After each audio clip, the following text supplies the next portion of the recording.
Do you really want to be a CNA? Are you ready to wipe butt? Oh yeah, some people say wipe ass. Are you ready to be yelled at, punched, slapped, and spat on? Are you ready with not getting immediate gratification? That means no thank yous, no, oh, I'm sorry for being rude or yelling at you. Are you ready for all these things and more? If you answered yes to all these questions, then you're ready. Come in, let's talk.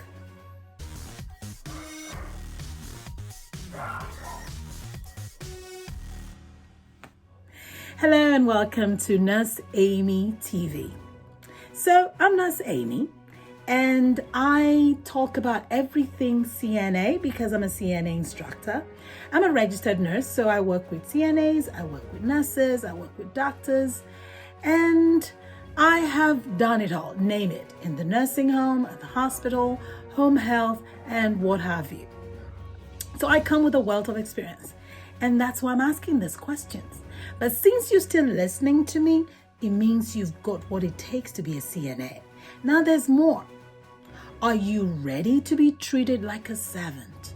Yes, like the regular, house help, someone to help you put things away with no word of thanks or gratitude? Are you ready to get by on sleepless nights? Not having enough hours of sleep? Are you ready to forego bathroom breaks because sometimes you're so overwhelmed and always short-staffed and then you forget to use the restroom? Are you ready to be disrespected by the nurse you work with? She probably doesn't see anything good that you're doing or anything special. And not just her, maybe other care team, the laundry, the housekeeping. Are you ready to be blamed for everything? Call lights, patient not dressed properly, patient not feeding well and so they're losing weight, patient has some stains on their clothes. Again, for the purpose of this video, I'm going to be talking more about long-term care facility. That's just a fancy name for nursing home, okay? The politically correct way of calling nursing home is long-term care facility. So if you've answered yes to all these questions, like I said, you're ready. Now, you are a CNA. When you go through the training, you become certified. So if you answered yes to all of this, it just means that you're tough. The job is tough, don't get me wrong. It is tough. It might even break your back. But guess what? You get gratification from giving back or from playing it forward. You're taking care of people at the times when they cannot really help themselves. So don't feel bad or feel sorry for yourself. Just like I tell my students, have this whole pride in you. Have this pride. Know that every care your patient gets, all that care plan, the treatment plan, and the diet, and the nutrition, and the doctors they should see, comes from you. You're like, huh? How? Let me school you. You are the person who is the first point of contact and the last point of contact. And you're wondering what I mean by that. It's very easy. Listen to me. When I say first point of contact, from their waking to their sleeping, it's you. So when they wake up, you're the first point of contact because you're going to help them dress. You're going to bathe them. You're going to clean them up. You're going to get them to breakfast, right? You're going to transfer them. You're going to feed them, those that need feeding, okay? And those that everyone needs grooming. You're going to be doing those things. First point of contact. And when I talk about last point of contact, well, you're the person they see before they go to bed. You help them take off their clothes, you transfer them from the wheelchair to the bed, and a myriad of all things like that. Now, for those of you that are CNAs and going through a CNA class, you already know what activities of daily living is. And what I tell my students, everything you do daily, everything you do daily. You bathe, you brush your teeth, you brush your hair, you make phone calls, you transfer or ambulate from one place to the other. That is what you're going to be helping them with. There's no need to memorize activities of daily living. As long as you do it, they're doing it too. That is the job that you are going to be doing. A CNA, in my humble opinion, is the bedrock of healthcare. Repeat that. The CNA, in my opinion, I tell my students this, they are the bedrock of hospitals, nursing homes, home health. So they're the bedrock of healthcare. Now, there are other things that CNAs do or they are privy to, because again, you're their closest contact. In the nursing home, which is now long-term care facility, remember that word. Now, this is their home. This is where they live. So if you're a CNA in the nursing home, home health, or even in assisted living, that is their home space. Okay, so you are the one who is privy to all that's going on. You are the first person to notice abuse, financial, psychological, verbal, mental, physical, even sexual abuse. Sometime, somewhere where I worked a long time ago, there was an aide that would always, because again, you bathe the patient, and she would always state that every time she goes to take care of this patient, she found bruises around her thigh area, okay? And thankfully, people listened to her. Eventually, they found out she was being abused by her nephew. Sexual abuse. You are that person that will first pick it up. You're the first person who will notice that, oh, well, this person is not eating well. They're losing weight.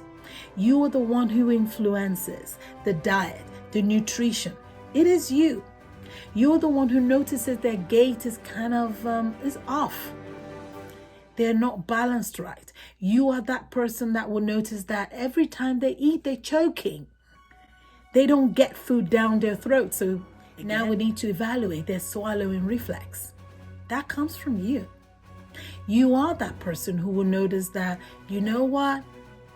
What is going on? This person is not talking well. The vitals are off. She's slurring now. He's peeing blood. You are that person. You first notice it. Why? Because you provide direct care. You provide direct care. You see them first thing in the morning. You see them last thing at night when they go to bed. So you are the first point of contact and the last point of contact. You are the one that notices a change in mental status. And what do? Everything you notice, everything you observe, you tell the nurse.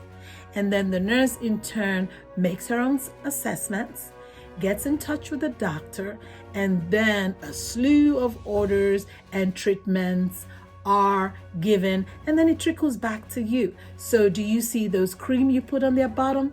It's because you noticed a rash when you were changing this person or bathing them. The CNA is very important. This is what I tell my students. Do not heap upon yourself. A lot of people, incidentally, I hear this. We are not only ass wipers. We don't wipe ass alone. I haven't actually heard nurses use that. A lot of CNAs use that. And I've said that in an older video that I did in this channel. You need to start dumping on yourself. Everybody dumps on you. Everybody labels you. But you don't have to be what those people are calling you. That's them calling you that. That is not you. You need to know your job is very, very important. Now, again, it's a tough job. I said it might break your back, right? Some people have been known to hurt their back. I have hurt my back, not just from CNA work, but my nursing job. Okay, but then again, it gives you that satisfaction, especially if you love to care for people. You love to make people feel good. You nurse people from the time they're sick to the time they get better. I've started with patients that could barely talk or walk, and at the end of the care season, they're talking, they're walking, they're running, they're driving. They actually sometimes get discharged back to their home. This gives you pleasure. This gives you satisfaction. Do not always wait for that pat on the back. Now, having said that, do you get pats on the back? Of course. Are you going to get good families who appreciate you? Of course. Are you going to have a nurse that appreciates you? Many, many, many of them. Okay? There are those, but you need to understand, having said this, it is tough. You are not paid enough for the stress you go through. And that is the truth. I don't want to take away from people who say, oh my God, it's a hideous, painful job. It is.